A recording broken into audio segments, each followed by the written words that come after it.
Y bueno, pues en primer lugar, bienvenidos y bienvenidas a la última charla de estas jornadas o estas charlas que hemos organizado de ética informática en este curso. Ha sido un placer tener a grandes ponentes a lo largo de las 4 charlas. A Rosa todavía no la habéis escuchado, pero ya os hago un spoiler de que bueno, pues va a contaros cosas interesantes, como os han venido contando tanto Ismar, Marc como Karina, ¿no? Desde diferentes puntos de vista, profundizando o por lo menos descubriendo un poquito qué es esto de la ética informática, que bueno, particularmente en la Universidad de Salamanca no es algo que se trate dentro del grado de Ingeniería Informática y es algo que sí que deberíamos de siempre tener en cuenta y de por lo menos plantearnos. Y bueno, pues sin más, que no habéis venido a escucharme a mí, sino a escuchar a Rosa, os presento a Rosa Giliranzo, que viene de la Universidad de Lleida. Rosa pues viene también del área de informática, también de temas de interacción persona-ordenador y hoy nos va a centrar un poquito esto de la ética informática en lo que es la inteligencia artificial, la robótica y cosillas así. Entonces, bueno, sin más le doy paso a Rosa para que os cuente un poquito lo que ha preparado. Muchas gracias, Rosa. Bueno, muchas gracias a ti, Alicia, porque realmente he visto también las otras charlas, han estado muy bien y gracias por invitarme, porque es un placer. La lástima, como te he dicho antes, es que no podamos vernos con todos personalmente. Para mí es una pena, porque la verdad es que lo prefiero, pero lo importante es que nos podemos ver. Así que intentaremos hacer lo más ameno posible. Entonces, si os parece, lo que voy a hacer es compartir mi pantalla.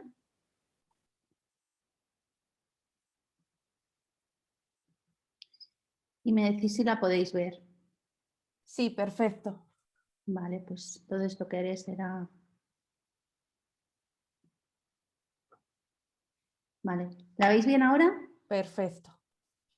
Vale, pues básicamente, bueno, como ya os ha comentado Alicia, provengo de un grupo en interacción persona-ordenador, se llama GRIO, es uno de los más antiguos de España. Y os pongo aquí, por si queréis saber más sobre pues, las publicaciones que hago o en mi perfil, ¿vale? En LinkedIn, por si me queréis buscar. Actualmente estoy en la Escuela Politécnica y estamos también trabajando en los límites entre el arte y la informática.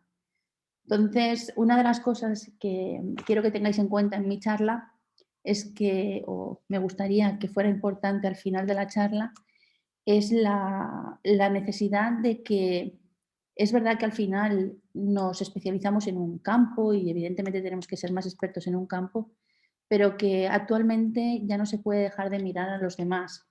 Entonces hay que saber también qué están haciendo los demás, cómo saber integrarse y que la riqueza está justamente en desde nuestras disciplinas saber pues adaptar todo lo demás, ¿no? Entonces ahí la inteligencia artificial tiene mucho que decir y por eso es donde aparecen todos los problemas éticos que vamos a abordar. Bueno, una de las primeras cosas que no sé si utilizáis cuando estáis haciendo un estudio, cuando estáis haciendo pues, cualquier trabajo, es mirar lo que se llama el Hypercycle de Gartner. Gartner es una consultora muy famosa, muy importante, y entonces cada año lo que hace es publicar el Hypercycle de la información. ¿Eso qué significa? Pues cuando hay un tema que os preguntáis si realmente es importante, si se está teniendo en cuenta, si está en boga, cuáles son las tendencias, ¿vale? Es decir, situaros tecnológicamente, es muy importante que tengáis en cuenta este ciclo, ¿no? ¿Y por qué? Porque fijaros que hay dos ejes, uno es el tiempo, ¿vale? Y otro son las expectativas de las tecnologías. Entonces es muy curioso ver, o eso es lo que afirma Gartner, esta consultora, cómo normalmente todas las tecnologías que aparecen, ¿de acuerdo?, siguen ese hypercycle, ¿no? ¿Y en qué consiste eso? Pues consiste en diversas franjas, si miramos o atendiendo al tiempo. hay una franja muy importante que es la de innovación, es decir, cómo esas tecnologías empiezan a innovar, empiezan a ser más importantes y entonces se dice que se consigue un pico de expectación, ¿vale? ¿Por qué os lo he puesto del año 2020, ¿vale? Que es normalmente es lo que se suele hacer, pues ya os digo, cada año. Pues para que vierais la cantidad de tecnología asociadas a la inteligencia artificial, ¿no? Es decir, la inteligencia artificial ahora está asociada a muchísimos temas, ¿vale? Y cada vez, fijaros, la gran mayoría, ¿vale? Está alrededor del pico más alto o está alcanzándolo. Fijaros también que cada puntito también tiene una relación con el tiempo, ¿vale? Es decir, los azules se refiere a 2 o 3 años, cuando son azul más oscuro es de 5 a 10 años, ¿vale? Y lo que suele pasar es que luego está el pico se le llama el pico de las expectativas sobrevaloradas. ¿Y por qué se llama así? Porque ellos siempre pronostican que cuando viene a ser como la moda, ¿no? Es decir, cuando algo se ha hablado mucho, se espera que sea la revolución, ¿vale? Ha conseguido mucha importancia mediática, lo que suele pasar es que a continuación cae en el "oh, no era para tanto", ¿vale? Que es esa desilusión, entre comillas, de cada tecnología. Pero lo que afirma Gartner es que después llegan a lo que se llama una pendiente de nuevo para estabilizarse, ¿de acuerdo? Que es cuando realmente toda esa tecnología que se esperaba que fuera a revolucionar el mundo, ¿de acuerdo? Llega a la línea de productividad. Entonces, es muy importante, ¿vale? Que miréis siempre este tipo ¿vale? de grafos para saber qué es lo que viene y por dónde van los tiros para contextualizaros, ¿de acuerdo? En lo que vais a hacer, cómo lo vais a hacer y si tiene sentido, si está en boga, si ya ha pasado, etc. Y fijaros, ¿vale? Que Gartner había publicado ya el del 2020 y en el 2021, ¿vale? Sigue poniendo 5 puntos y en uno de ellos sigue dándole muchísima importancia, ¿vale? A ese avance de lo que se está creando sobre la inteligencia artificial. Entonces, me estoy extendiendo en este tema porque me gustaría que con esto vierais, ¿de acuerdo?, los campos, ¿vale?, tan amplios en los cuales se está aplicando, ¿de acuerdo?, y por qué la inteligencia artificial cada vez va a ser más importante. Entonces, voy a ir de lo abstracto a ir concretando poco a poco, ¿vale? De forma que, si os fijáis, ¿vale?, la inteligencia artificial, por eso os decía que vamos a ir definiendo, se va aplicando cada vez más a diferentes ámbitos, ¿no? Durante mucho tiempo, sobre todo a partir de los años 70, 1970, etcétera, se utilizaban todo lo que hablábamos, ¿vale?, de la inteligencia artificial simbólica, ¿vale?, basada en conocimiento, basada en lógica, ¿de acuerdo? Y fijaros que es muy importante que en el eje que tenéis de las ordenadas hablábamos pues del razonamiento, ¿no? La idea de que la inteligencia artificial se utilizaba mucho en razonamiento, ¿vale? En conocimiento, es decir, cómo podemos procesar un determinado conocimiento y luego razonar sobre él. Y después en planear, que es lo que se llamaba la lógica inductiva. Pero ha ido conquistando muchísimos dominios, ¿vale? Veis ahora, por ejemplo, toda la parte de color negro, que es que se aplica ahora a visión por computador, ¿vale? A muchísima gente ahí trabajando en lenguaje de procesado natural, ¿vale? Ya sabéis que lo que está muy en boga y es muy importante ahora es todo lo de la red neuronal, que ha venido un poco a sustituir todo lo que se hacía en esos sistemas expertos de reglas, y ahora se utilizan, ¿vale?, esas redes neuronales para, a partir de los datos, ¿no?, conseguir generar ese conocimiento de la red, ¿vale? Y hay una parte que, como muy bien hemos comentado, ¿no?, Alicia y yo, que al venir de interacción persona-ordenador, que cada vez es más importante, que es el área que se llama de computación afectiva, ¿vale?, que es como todo ese conocimiento, ¿vale?, de sistemas autónomos, cómo de alguna manera se proyecta, ¿vale?, hacia las personas. Por eso veis que en ese ámbito de comunicación, ¿vale?, es un tema muy importante que cada vez pues se está trabajando más, ¿vale? Y es donde toca o se une, por decirlo de alguna manera, la inteligencia artificial, ¿vale? Y la interacción persona-ordenador. Entonces os hablaré después un poquito de eso. Pero quería que ahora le pusieseis un contexto. Y bueno, hay muchísimas cosas. No sé si conocéis también la Swarm Intelligence, ¿vale? El nacimiento, por ejemplo, es muy interesante porque ya os digo que antes utilizaban reglas, ¿no? Para los agentes, es decir, tú modelizabas cosas como si pasa esto, entonces pues haz lo otro, ¿no? Es decir, os lo pongo de forma sencilla, pues reglas. La Swarm Intelligence se basa en que comportamientos muy sencillitos, por ejemplo, pensar en hormigas, abejas, pájaros, ¿no? Por ejemplo, una bandada de pájaros o comportamientos de encontrar rutas, que es lo que hacen las hormigas, ¿vale?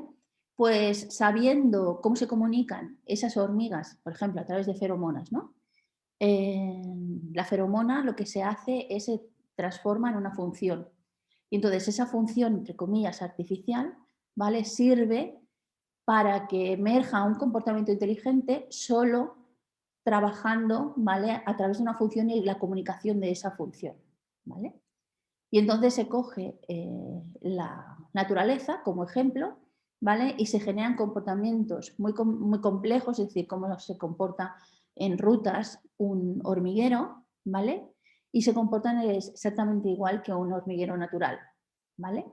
¿Qué tiene interesante eso? Pues se ha utilizado mucho, por ejemplo, este tipo de cosas en sistemas de ruteo, en paquetes TCP/IP, etcétera, etcétera.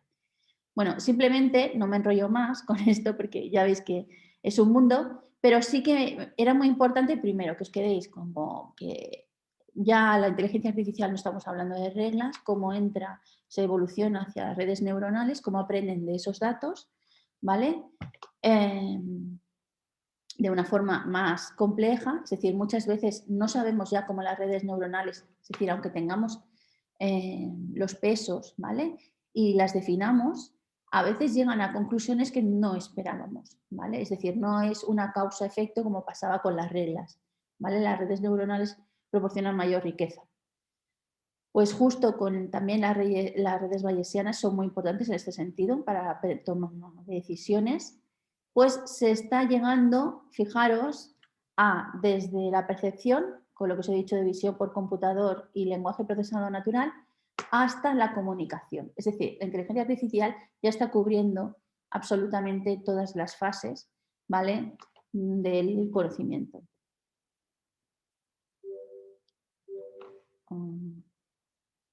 Vale, de forma que primero os he puesto el mapa de qué es lo que se está haciendo en inteligencia artificial, qué es lo que está de moda ahora y evidentemente empiezan a surgir algunos temas, como hemos visto, relacionados con la ética.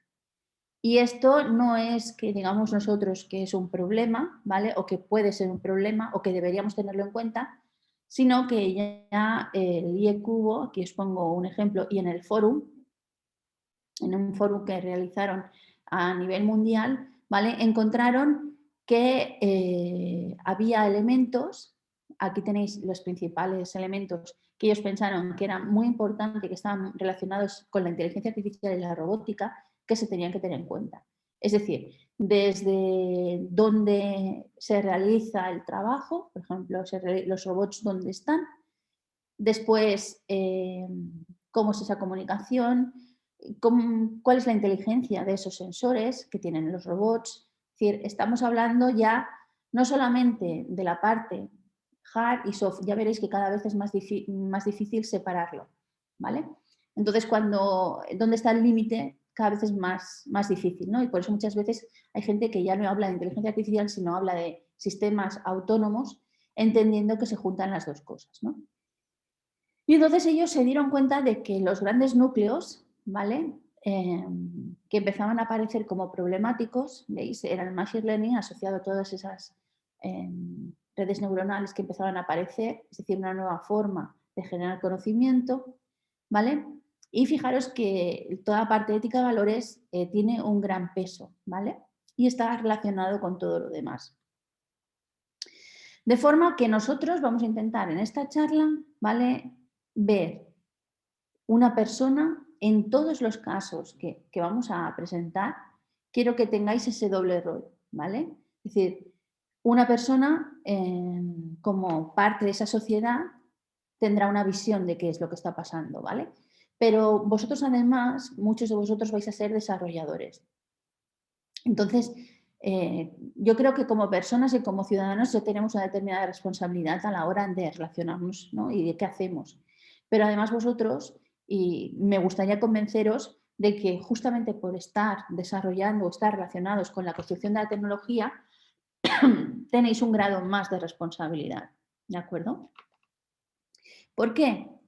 Porque fijaros que cada vez que nosotros estamos realizando cualquier diseño, ¿vale?, en el fondo hay muchas cosas que las pasamos como de tapadillo, ¿no? O a lo mejor como muy rápido.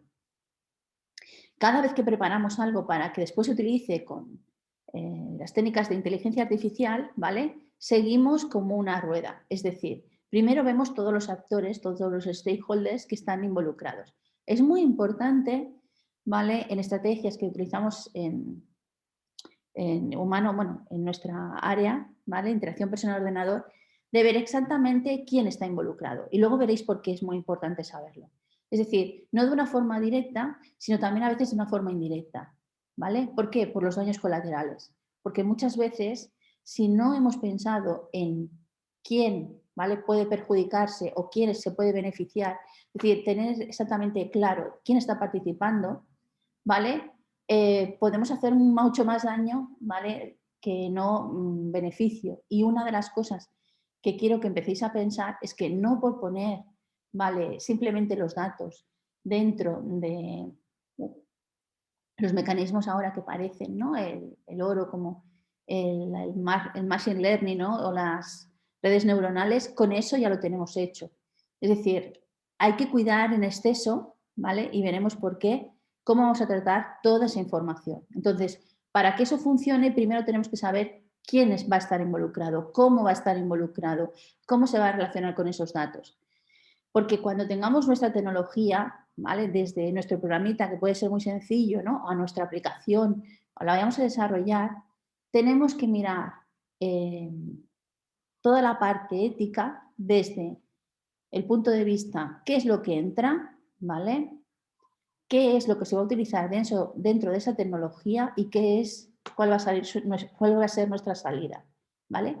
Porque tenemos que empezar a pensar en círculos, no solamente en procesos como si fueran lineales, sino que pensar que muchas veces la salida de todos esos datos o la salida del producto de lo que hemos creado, ¿vale?, no queda aislado, sino que interactúa, y muchas veces interactúa con todos estos stakeholders que en un principio, ¿vale?, habíamos previsto, y que si no lo hacemos bien, pues puede crear, lo que os decía, efectos colaterales. Entonces, entender todo el ciclo de lo que está pasando, ¿vale?, con nuestra aplicación, pero de la forma más amplia posible, ¿de acuerdo?, es muy importante. Es decir, no solo hay que fijarse yo como desarrollador, ¿vale?, voy a hacer esta aplicación. No, es de dónde saco los datos, esos datos cómo va a revertir, ¿vale?, en la gente que los va a utilizar, y esta gente que los va a utilizar, ¿con quién se va a relacionar?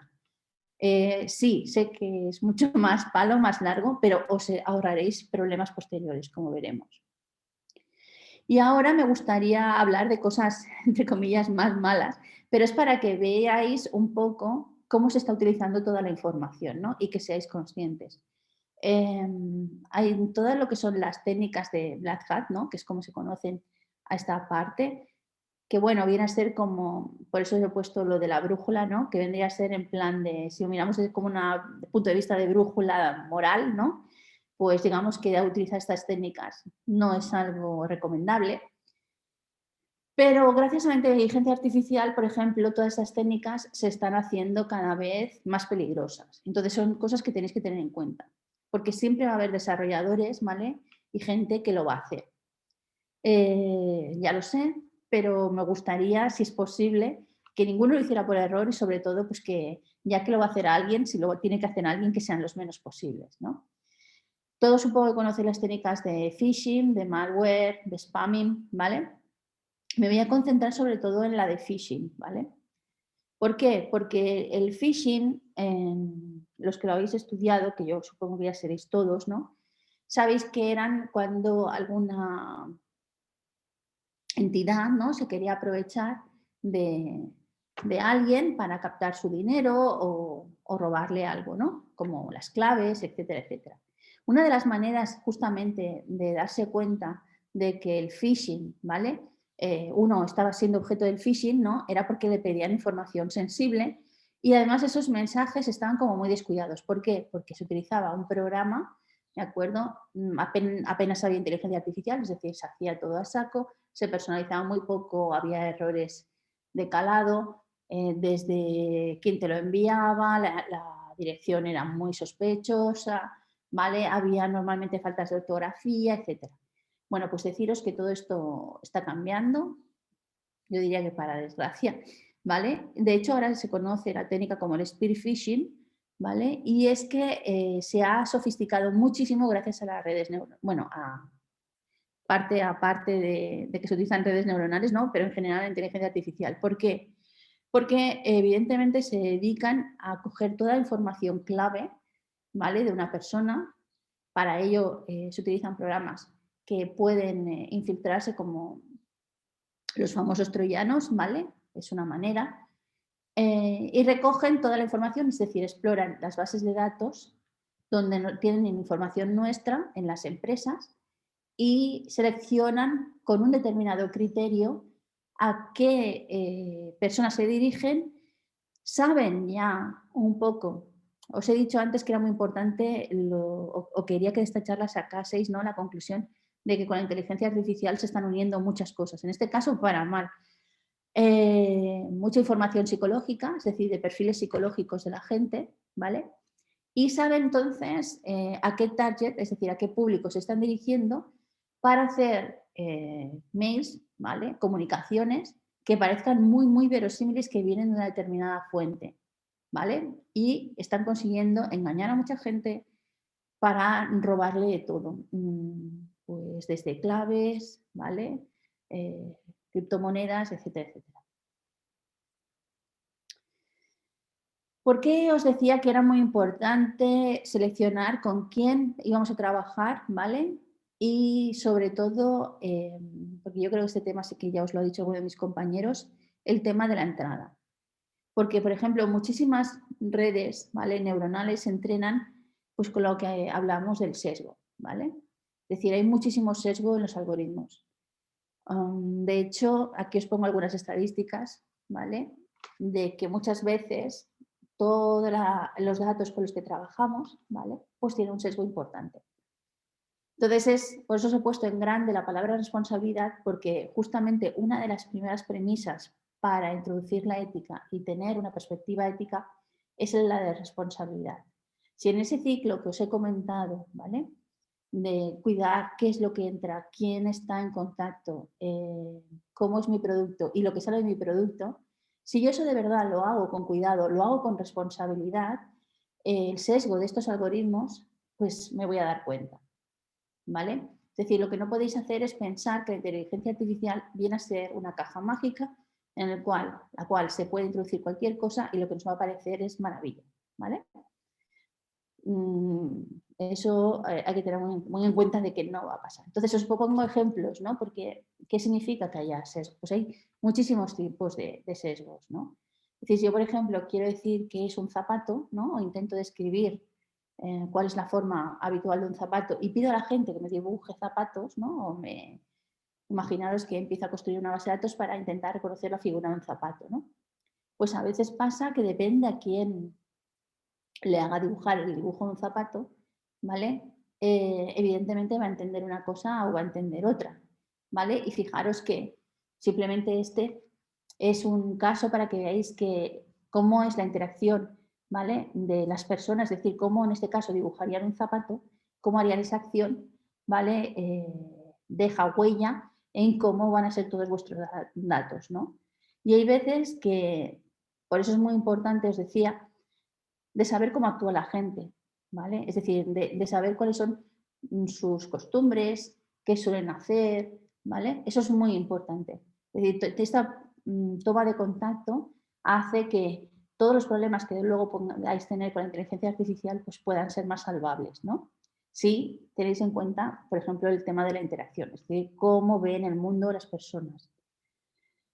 Luego, por ejemplo, hay algún sesgo, ¿no? Como el hecho de si estamos mirando todas las bases de datos de científicos, pues podríamos hacer asunciones como que dependen de dónde cojamos científicos, sobre todo del tiempo, ¿no?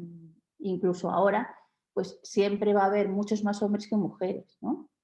Pues depende de cómo hagamos los razonamientos posteriores, pues a lo mejor el sistema puede llegar a sacar unas conclusiones erróneas, ¿no? Y luego también existe criterios de selección, porque si yo voy cogiendo fotos de un determinado tipo de personas y luego quiero hacer una selección, ¿vale? El sistema va a sacar unas conclusiones dependiendo mucho de la selección que yo haya hecho para entrenarlo. Entonces, el saber seleccionar los datos, como os decía, cómo va a ser esa entrada es muy importante. Voy a poner un caso real, ¿vale? De una empresa que estaba trabajando, bueno, quería crear un servicio, ¿vale? De inteligencia artificial que era una consultoría que se dedicaba a dar, bueno, a dar, pues a hacer que los padres, ¿vale? Venían allí los padres y ellos pedían canguros, ¿no? Y entonces ellos querían crear un servicio, ¿vale? Que donde los padres dijeran, pues yo quiero una canguro, ¿no? Y entonces, de alguna manera, pues les dieran candidatos o les mostraran candidatos, ¿vale? El sistema, por ejemplo, aprendió por sí mismo, ¿vale? Que los hombres no eran buenos candidatos. ¿Por qué? Porque muchas veces toda la información que se ponía, a quién se le pedía información, ¿vale? Eran todo, ya os podéis imaginar, la mayoría eran currículums vitae de mujeres. Y ahí pasó todo lo contrario. El sistema aprendió que los hombres, ¿vale? Para él era una conclusión, no eran buenos haciéndose canguros. Y entonces ya el propio sistema los prohibía, ¿vale? Porque no tuvieron cuidado a la hora de enseñarlo. Entonces hay que vigilar mucho con estas cosas. Otra de las formas en las que se está utilizando ahora la inteligencia artificial, ¿vale? Y aquí os quería hacer un poco hablar del caso y todo lo que había pasado con Cambridge Analytica, ¿no? Y todo lo que se ha estado haciendo en las campañas políticas, tanto del Reino Unido con el Brexit, después con Trump, etcétera, y algunas cosas más, es cómo se está utilizando sobre todo en conexión con las redes sociales. Es decir, realmente toda la parte de inteligencia artificial, ¿vale? Está adquiriendo una nueva dimensión en cómo se utiliza gracias o utilizando las redes sociales, ¿vale?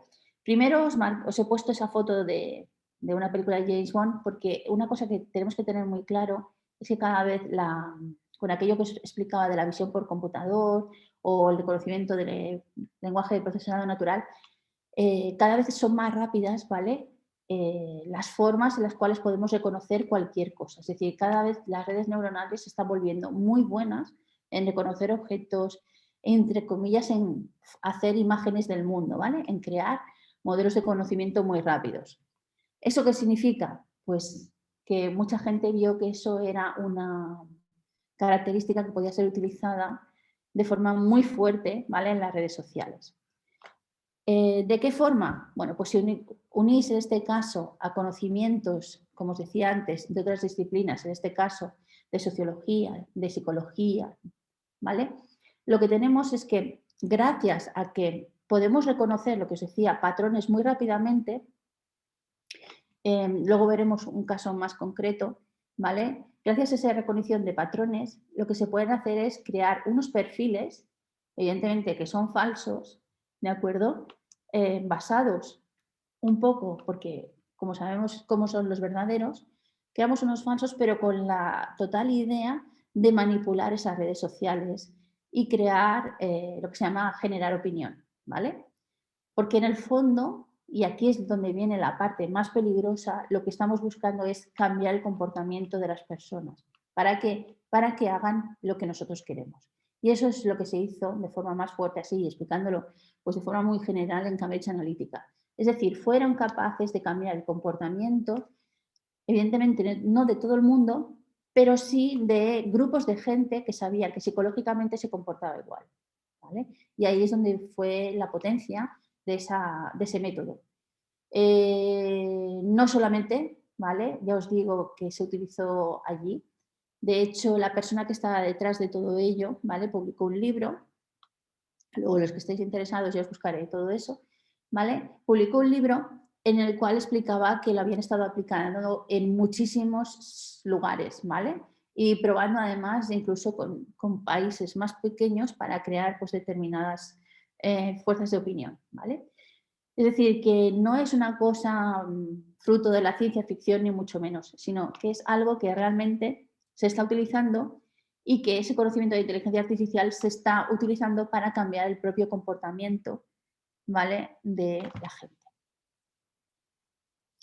De forma que uno piensa, y es aquí donde os pediría por favor, porque sé que hay veces que hay desarrolladores que a lo mejor la interacción persona-ordenador pues conocen menos, ¿no? Entonces, sé que trabajáis pues con las, ¿no? Al final pues elaboráis redes neuronales, decidís parámetros, decidís los límites, pero claro, al final detrás de todas estas gráficos que os muestro, ¿vale? Hay algo más allá y es justamente esta parte que os decía psicológica de qué es lo que yo estoy realmente sesgando aquí, ¿vale? Donde empiezan a ver las implicaciones éticas.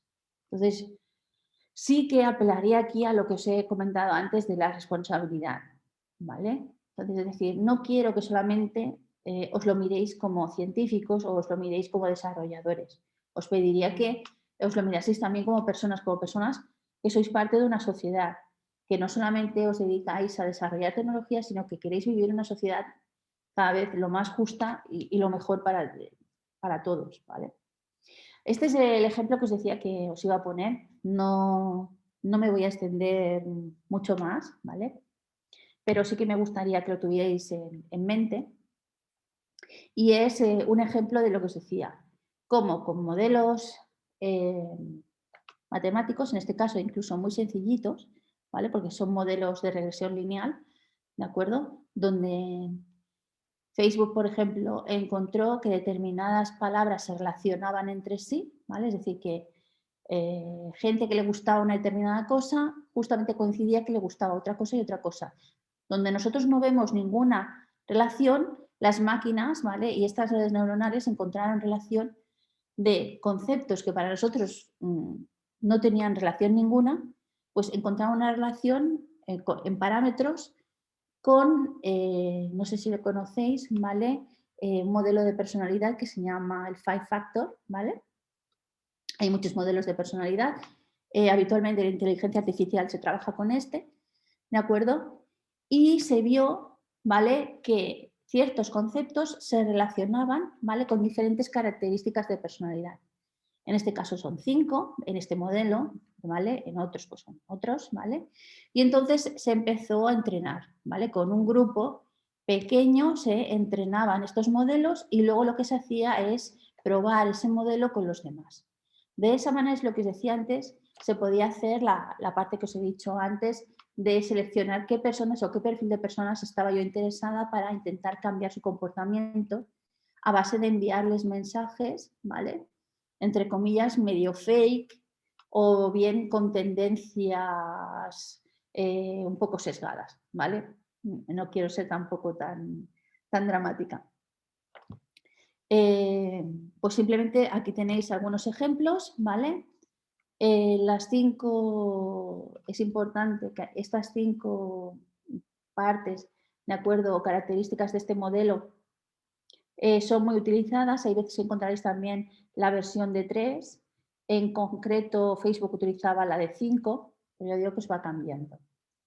Y bueno, no os voy a explicar todo el modelo, pero aquí lo tenéis, ¿vale?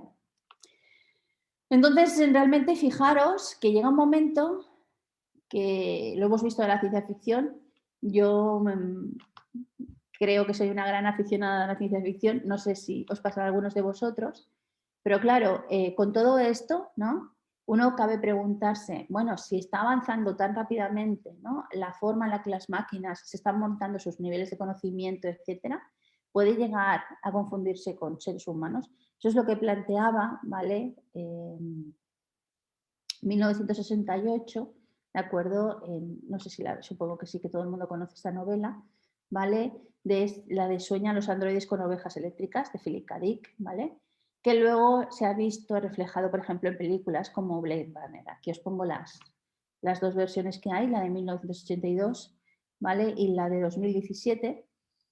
Y está basado, evidentemente, en algo más científico, que es el test de Turing, ¿vale? Que ya en 1950 Turing se plantea, ¿vale?, si realmente eso puede pasar. Entonces la ciencia ficción de alguna manera recoge ese guante, ¿vale? En el 68 Philip K. Dick hace la novela y después en esos años se hace la película. Ya imagino que a todos estos os suena. Y lo traigo a colación porque ya en 2014, ¿vale?, el primer chatbot pues pasó el test de Turing, ¿vale? Fue muy hábil, ¿vale? Veselov, que es el programador que lo hizo, fue muy hábil porque lo que hizo no es intentar hacer un chatbot muy, muy inteligente o pretendiendo ser muy, muy inteligente. Hizo casi todo lo contrario, ¿no? Se planteó cómo sería un chaval que tuviese 13 años, ¿vale? Y empezó a pensar con unas determinadas características. Por ejemplo, podía tener errores, ¿no?, de escribir o de poner algunos términos. Entonces él jugó con la idea de que la gente, es decir, las personas con las cuales chateaba este robot, pues de alguna manera pensaran, ah, vale, como es un chico de 13 años, pues seguramente pues, o no sabe expresarse bien, o me ha dicho esto porque tampoco es que sepa mucho, además tampoco debe saber mucho inglés, porque viene de Ucrania, ¿vale? Y montó, o sea, imaginó, él lo hizo al revés, imaginó primero un chico con unas determinadas características y luego intentó simularlo como si fuera, pues, cómo se comportaría en una conversación real. Y consiguió que la gente, cuando chateaba con este robot, creyera que estaba chateando con un ser humano. Bueno, a partir de aquí se ha ido evolucionando mucho porque traigo ahora a colación los chatbots. Pues justamente por eso, porque estamos viendo, he hablado muy en abstracto de inteligencia artificial, y os he dicho que hay veces que es más difícil ya separar software o hardware, pero en este caso, ¿vale?, en el software se está avanzando mucho, sobre todo en la parte que os decía afectiva, ¿no? Y veremos después también que en otros campos también. Pues sobre todo esta idea de comunicación, y antes os he hablado de cómo se pueden sacar esos modelos de personalidad, porque en el fondo también todo se alimenta a partir de ahí, ahora lo veremos, de que si yo, gracias a la psicología, la sociología, puedo saber muy bien cómo se comporta la gente, yo puedo entonces elaborar el diálogo atendiendo a eso, ¿vale? Os he puesto el WooBot porque justamente ya es un producto, es decir, que ya se puede comprar, ¿vale? Y se ofrece, además está integrada una cosa que es muy importante, ya lo sabréis, que es la empatía, es decir, conseguir que tú empatices, ¿vale? Tiene un núcleo que solamente se dedica a eso, ¿vale?, dentro de su programación, se llama así, el núcleo empático, para que cualquier cosa que queramos que sea, ¿vale?, porque tiene diferentes skills, es decir, por ejemplo, una persona que tenga perfil de ansiedad o de estrés, etcétera, cada una de estas cosas que os digo de enfermedades mentales se parametriza como si fuera un skill, ¿vale? Y tiene un núcleo donde tú sientes, o esa es la intención, de que ese bot te está entendiendo o que realmente está conectando contigo, ¿vale? Seguramente todos lo conocéis, ¿vale? Os lo pongo aquí para que veáis cómo todo está conectado, ¿no? Os hablaba antes de esos perfiles falsos, de cómo se había tramado todo lo de Cambridge Analytica, os he hablado de los bots y aquí os pongo el núcleo de algunos, ¿no? Ya sabéis que IBM Watson es la parte de IBM que está trabajando con bots. Hay un montón. He puesto este porque yo creo que es uno de los más conocidos. Fijaros que de nuevo en el tema de personalidad volvemos al modelo de Big Five, ¿vale? Que es el que habíamos visto también en Facebook. Ya os he dicho que era uno de los más utilizados. Y entonces lo que se hace o lo que se dota es que a cada chatbot, ¿vale?, que se genera, se le puede dar o se le puede dotar de una cierta personalidad que viene dada por ese Big Five, ¿vale? Luego, además, hay otra capa que es menos conocida, que es cómo uno se comporta socialmente. Es decir, el Big Five vendría a ser un poco una idea de personalidad a grandes rasgos, pero luego hay contextos, ¿vale? Entonces, el comportamiento social es el cómo yo me relaciono, ¿vale? Respecto a con los que, o sea, cómo me comporto con respecto a los que me relaciono, ¿no? Mientras que el Big Five puede ser utilizado también en el razonamiento, ¿entendéis? Por eso se separa. Una cosa es el contexto social y otra cosa es cómo se puede utilizar esa personalidad también a nivel de razonamiento. Por eso está separado. Y luego, fijaros, aparece también dos elementos muy necesarios, que es qué valores, ¿vale? De acuerdo, tengo, ¿vale? Y como agente, ¿vale? Y qué necesidades, es decir, qué necesito. Y todo eso, ¿vale? Marca una estructura. Que aquí veis los porcentajes en este caso, vendrían ahí definiendo, en este caso, el chatbot que se está construyendo, ¿vale? De forma que nos encontramos, un poco para que vayáis redondeando todo lo que os estoy explicando, ¿vale? Nos encontramos, y haciendo como resumen, intentando todas las ideas que os he ido diciendo y ver cómo esto va enlazando con la parte ética, ¿vale? Es que ya en el 2016, ¿vale? Aquí os ponía un ejemplo de un libro, ¿vale? Que un poco viene a resaltar todos, entre comillas, problemas éticos que nos vamos encontrando, ¿vale? Es que cuando se diseñan ya estos sistemas basados en todo lo que os he dicho, ¿qué problemas empieza a haber? Pues empezamos a tener problemas de que ya se pueden crear, ¿vale? Toda esta, gracias a la inteligencia artificial, todos estos, entre comillas, agentes, o como le queráis decir, virtuales o chatbots, que son capaces de crear una masa de opinión, ¿vale? Desde haciendo una oposición totalmente salvaje, ¿vale? Contra alguien, ¿de acuerdo? Lo que os decía, toda esa información de ir a por una persona, es decir, ir a por ella, intentar crear una opinión sobre esa persona, todo eso ya se puede contratar en algunas empresas, ¿vale? Luego, otra de las cosas que ha aparecido en el 2017 también es que la propia inteligencia, ¿vale? Inteligencia artificial, es decir, redes neuronales entrenadas, son capaces de crear sus propias campañas de phishing, ¿vale? También otras cosas que se han encontrado es que las redes neuronales son capaces de enseñarse entre ellas. Es decir, si simplemente nos dedicamos a crear tecnología para crear tecnología, ¿de acuerdo? Sin mirar todas esas fases que os he estado diciendo desde el principio, ¿vale? Evidentemente los daños colaterales pueden ser enormes, ¿vale? Y bueno,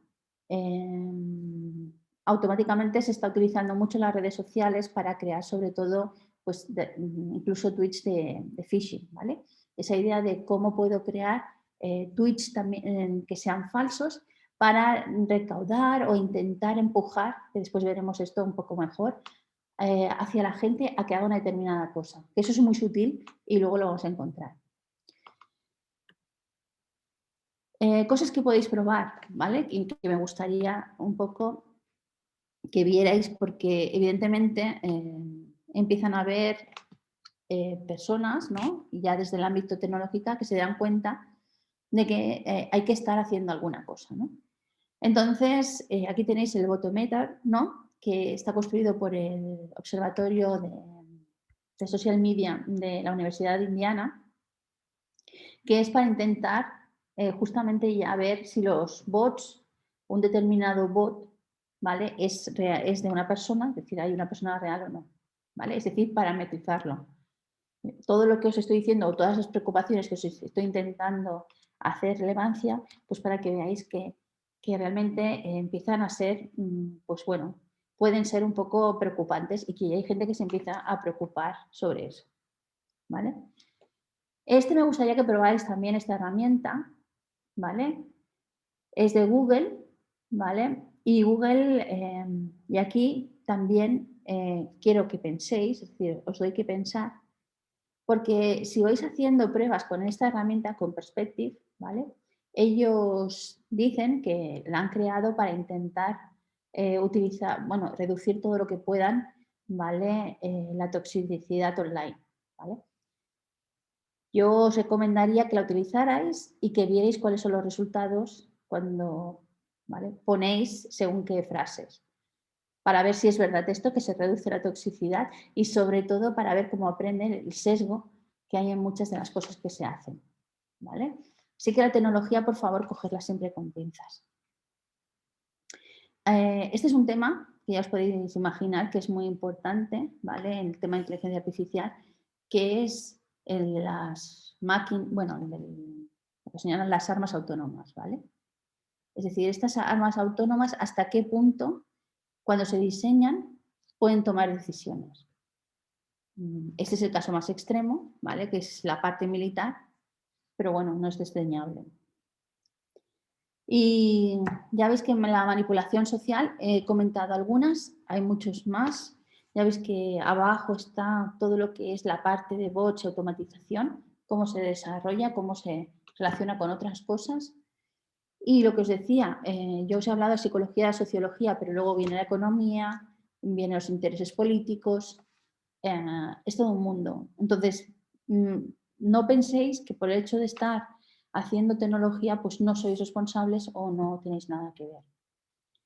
El sistema chino, supongo que ya todo el mundo lo conoce, del social credit, de cómo con este sistema, ¿vale?, y el tener una captura muy bestia de imágenes a través de cámaras, de saber quién hace qué, se puede, y con el sistema de puntos podemos hacer que la gente se comporte de una determinada manera.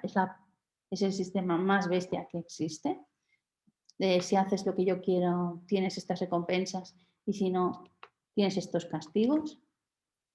Habitualmente en todos los proyectos, ¿vale?, ya se está pidiendo que exista ese flujo de éticos, ¿vale? Es decir, si seriamente nos ponemos a plantear un proyecto y yo os hablaba de ese flujo, ¿vale?, de esa idea de círculo, ¿no?, de que no es una cosa que simplemente empiezo, acaba y ya está, sino que penséis que es algo que se realimenta. Cuando presentamos un proyecto es algo que ya nos lo piden en según qué sitios, que ya no basta decir, bueno, voy a hacer esto y ya está. No, tenemos que pensar en cuáles son todas sus consecuencias. Aquí no me extenderé porque esto sí que sería para, bueno, horas y horas y horas, que no sé si conocéis la plataforma Aladdin. Pero bueno, Aladdin es una plataforma brutal de un fondo de inversión que actúa como si fuera una economía de un país, ¿vale? Es brutal. ¿Cuál es el problema? Aquí os he puesto un poco para los que queráis conocer en qué se basa y qué tecnología se utiliza, ¿vale? Pero básicamente pues empieza a tener influencia en los precios de las cosas materiales o de las materias primas. Para que hagáis una idea de todo el dinero que maneja y las carteras de valores que maneja. Entonces, dependiendo de los razonamientos que haga, pues imaginaros cuál puede ser su poder. Y aquí básicamente ya estoy finalizando y me gustaría comentaros 4 cosas relacionadas con inteligencia artificial y affective computing, ¿vale? Muy importante tener en cuenta que el desarrollo es nosotros, al ser de un determinado lugar, es decir, una determinada cultura, queramos o no, tenemos un sesgo, entonces hay muchas veces que tenemos que ser muy respetuosos.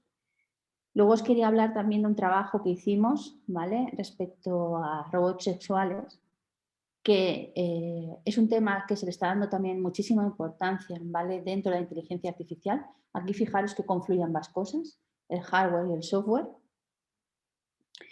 Y conclusiones en las que llegamos nosotros y que eran muy importantes. Primero, ¿quién hace ese diseño? Actualmente ese diseño está totalmente guiado por un público masculino, ¿vale? Y evidentemente se hace cualquier tipo de aberración.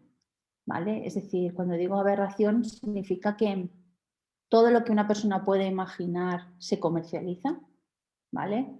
No se está teniendo en cuenta ni opiniones de expertos, ni de médicos, etcétera, etcétera. Es ahora, simplemente es un mundo bastante salvaje en este sentido del diseño, ¿vale? Y respecto al uso, pues el uso es totalmente indiscriminado, se utiliza habitualmente para cualquier cosa también, y entonces puede agrandar problemas que ya existen, como la de autoestima, como el de la soledad, ¿vale? Problemas de relacionarse con los demás los agranda también, ¿vale?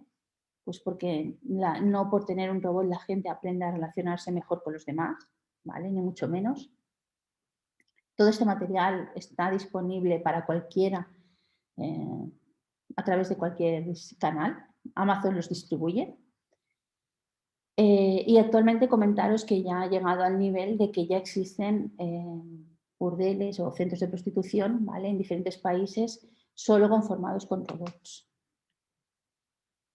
Y antes os he comentado una cosa muy peligrosa, es que si alimentamos toda esa inteligencia artificial con datos o con sesgos, ¿vale? Hay una cosa muy curiosa que muchas veces no se tiene en cuenta y cuesta mucho trabajar con ella, y de hecho ahora hay grupos en el IECubo que están trabajando con ello, que es la idea del nudge, de lo que se llama la manipulación, pero una manipulación muy, muy sutil. Es cuando yo te sugiero algo, pero no te lo estoy diciendo, ¿vale? Pues claro, esas sugerencias, si están basadas en según qué datos, pues pueden ser muy peligrosas, ¿vale? Y hasta cierto punto, las selecciones que hacemos, si están tan guiadas, si todo está tan hecho y si todo nos lo dan, entre comillas, más mascado, también hay un problema que se empieza a pensar, que es el de la autonomía humana, ¿no? Es decir, hasta qué punto nosotros estamos tomando decisiones. ¿Tenemos el poder de decisión? ¿Vamos a poder ser lo suficientemente creativos si todo se nos da hecho? Y aquí ya supongo que lo más problemático, quizá lo más así de reto, ¿no? Es que ya hay mucha gente que empieza a hablar de los robots, de los derechos de los robots, ¿no? Estamos hablando todo el rato de los derechos de los humanos, pero ¿qué pasa con los derechos de los robots? ¿Vamos a tener que hablar de los derechos de los robots? Lo digo porque los robots sienten. Simplemente comentaros que ya se están creando emociones sintéticas, ¿vale? Y hasta qué punto eso se puede considerar una emoción tan válida como puede ser una emoción de una persona, ¿no? Y bueno, simplemente me gustaría resaltar cosas como el tema de transparencia en todo lo que hacemos para intentar evitar esos sesgos, que sea muy claro todo. Esas leyes o normas, a veces hay que ver exactamente en qué estamos ejerciendo esas normas y esas leyes para ver si se tiene que legislar más o menos, ¿vale? Es decir, tenemos que ser a veces conscientes de que se necesita una cierta regulación, que es muy importante que cuando se creen equipos de desarrollo de alguna manera sean multiculturales, es decir, que yo tenga en cuenta otras perspectivas y lo que os decía de la responsabilidad que he apelado muchas veces durante la charla, ¿no? Para hacer una educación desde el punto de vista ético. Bueno, creo que me he pasado un poquito. No pasa nada, Rosa. Muchas gracias. Muchas gracias. Estaba muy interesante, entonces no te preocupes, ¿no? Ya, Has ido hilando todo. Entonces, hacía falta ese tiempito, ¿no? Para contar cada uno de los puntos. Bueno, pues nada, preguntar si los participantes tienen alguna pregunta que lanzar, bien abriendo micro o escribiendo en el chat. Es el momento de hacerlo.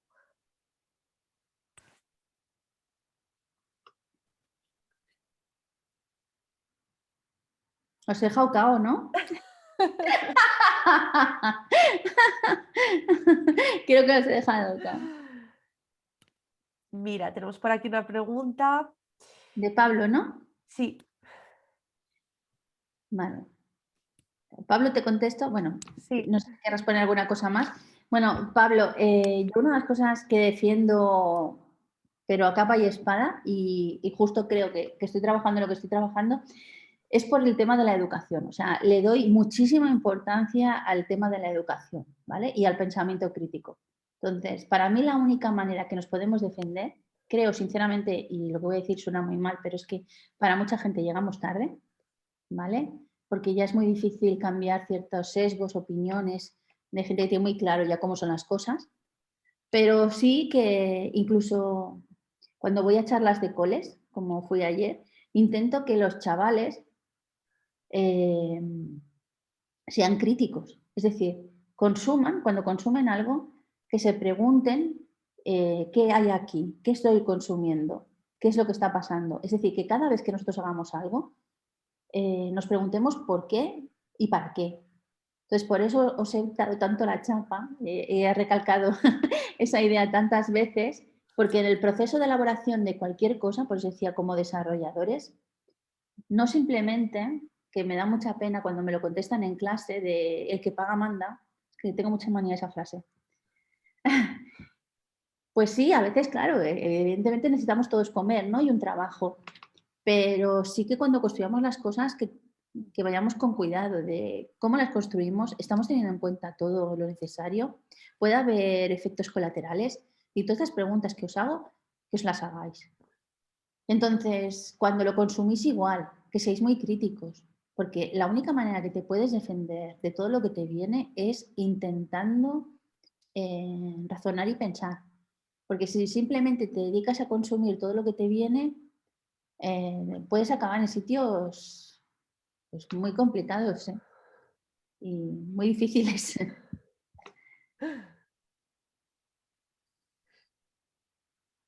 Vale, Pablo te indica que si hay Vale, alguna... Sí.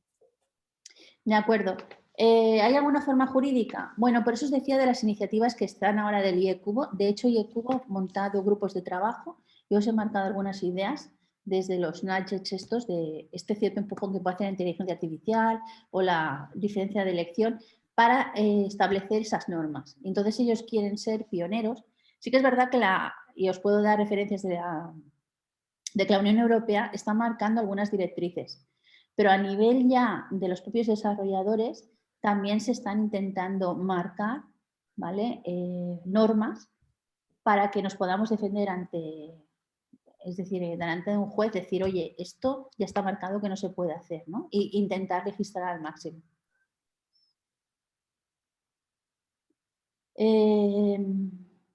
Vale. Ejemplos de aplicación perniciosa de IA en contexto educativo formal. Bueno, conozco un caso, no diré la universidad, ¿vale? Ni el lugar, que era la forma en cómo se clasificaba a los estudiantes, ¿vale? Es decir, tú puedes hacerles, bueno, voy a ver cómo aprenden, ¿no? Porque una de las cosas es cómo puedo dar mis contenidos, ¿vale? Personalizados a cada estudiante, ¿no? Que suena todo muy bien, o sea, si lo pensamos así, suena todo muy bien, ¿vale? Pero ¿qué pasa si yo realmente los datos, cómo los manejo, cómo los alimento y cómo a estos participantes, ¿vale? Los disecciono entre comillas? Pues realmente era bastante racista, ¿vale? En la forma en la cual se aproximaba a los estudiantes. Sí, por eso os dije que no voy a deciros quién, pero se construyó de una manera muy rápida, creo yo, sin atender exactamente a lo que se estaba haciendo y se convirtió en muy racista. Un poco como en el caso que pasó con Microsoft con Tile, que os debe sonar también. Fue un bot a principios, bueno, hace ya unos cuantos años, que se puso y en 24 horas se convirtió, bueno, pues eso, en nazi, casi en nazi, porque lo que había ido aprendiendo en las redes sociales había tanto odio que se fue realimentando y cuando interaccionaba con la gente era muy desagradable. Entonces, claro, ahí ya os podéis imaginar un poco lo que os digo, cómo se modela y el cómo se modela depende mucho de cómo alimentamos los algoritmos. Porque, claro, ahora me diréis, bueno, es que las redes neuronales, no, las redes neuronales, el outcome de lo que sale no es lineal, ¿vale? No es un proceso lineal de que yo alimento esto y sé que como causa, o bueno, perdón, como, al final como consecuencia tendré una determinada cosa que sigue unos parámetros, no, ¿vale? Es decir, el outcome no siempre es una combinación lineal, ¿vale? Por decirlo de alguna manera, de lo que yo entro. Entonces, hay que vigilar mucho con lo que se llaman la selección de prueba o con el conjunto de entrenamiento, ¿vale? De cómo se hace eso, para ver realmente en pequeñas poblaciones cómo funciona, para después intentar extrapolarlo. Y aún así, os digo que hay que ir con mucho cuidado, porque tienden, ahora mismo, tal y como se hace, suelen tener unas tendencias a menudo racistas o xenófobas.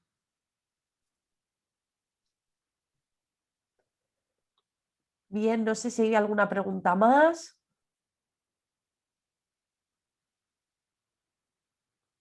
Gracias a ti, Ana. Bueno, solo espero que os haya parecido, porque yo creo que os he bombardeado un poco con mucha información, y solo espero que os haya parecido interesante, que creo que es, bueno, a mí me apasiona, ¿vale? En todos los ámbitos de qué realmente se está haciendo, ¿vale? Y cómo está evolucionando, porque, bueno, si no lo hacemos con cuidado, pues yo creo que hay veces que puede hacer más mal que bien. Por eso el tema de ética, ¿no? Una cosa que habíamos hablado con Alicia en el trabajo este de los robots sexuales, fue muy duro. O sea, comentaros que, por ejemplo, hacer ese artículo para mí no fue sencillo, porque tuve que leer cosas que eran desagradables, ya os lo digo, ¿eh?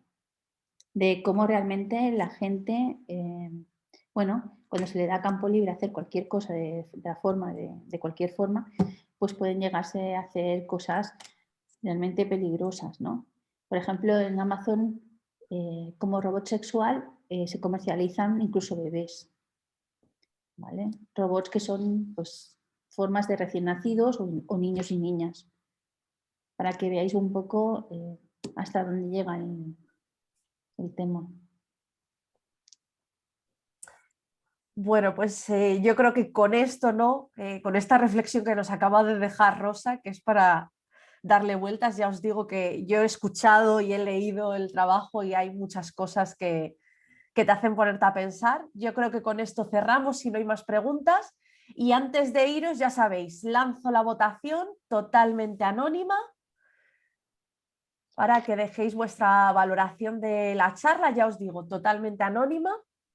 Sabéis que se tarda en responder muy, muy poquito. Y nada, mientras vais respondiendo, pues nada, de nuevo dar las gracias a Rosa por haber sacado este huequito hoy para compartir con nosotros y con nosotras pues estas ideas, ¿no? Estas pinceladas, porque ya sabemos que no se puede profundizar en una horita, ¿no? Pero sí que sacar ideas y ver por dónde van las cosas, ¿no? Y también dar las gracias a todos y todas las que os habéis estado conectando en todas las charlas, desde la primera hasta la de hoy, los que están y los que no han podido estar hoy, porque bueno, sabemos que esto es voluntario, porque lo hacéis porque queréis y bueno, pues se agradece que haya habido interés.